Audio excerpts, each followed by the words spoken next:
bali-balitang may nawawalang estudyante dito sa eskwelahan niyo? Ano yan? Hindi niyo alam?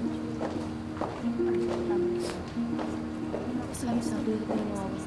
Ano nangyayari dito? Ano to? Bali-balitang may nawawalang estudyante dito sa MacArthur Academy. Isang prestihiyosong eskwelahan.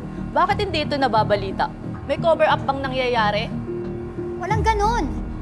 Sinasabi nyo, hindi ko alam kung sino source nyo. Hayaan nyo yung mga pulis na gawin ng Huwag trabaho kayong nila. makinig sa babaeng yan. Ano ginagawa mo dito? Ano ka na makapasok dito? Ako si Sylvia Mendoza. Ang nanay ni Anton Mendoza. Ang estudyante dito sa Makati. At ang siyan na ito, ang anak ng may-ari ng paaralang ito, ang may kasalanan. Siyang nanakit at nangignap sa anak. Huwag mo madamay-damay dito yung anak ko, ha? Gusto mo idimanda kita ng libel? Hindi ako natatakot sa'yo. Pwes matakot ka sa karma. Makakarma ka sa lahat ng mga ginagawa mo. Ikaw ang nanakit kay Sean. Pinagpanggap mo si Anton para maging anak ko. Kaya wala nang maniniwala sa'yong scammer ka. Hindi nagsisinungaling ang CCTV. Si Sean ang huling nakita na kasama ni Anton. At saka di ba nga, nakita ng mga pulis ang dugo ang panyo ni Anton. At sa loob pa ng bag ng anak mo,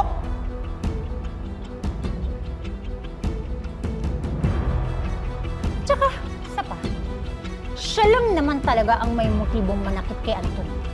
Kaya alam mo, kung sakaling ikaw ang mastermind, hindi ako nagtataka.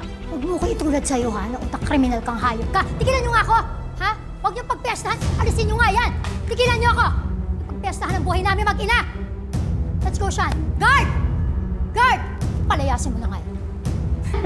Kaya pala. Kina. Halika. Si Carlito na ang bahala sa'yo.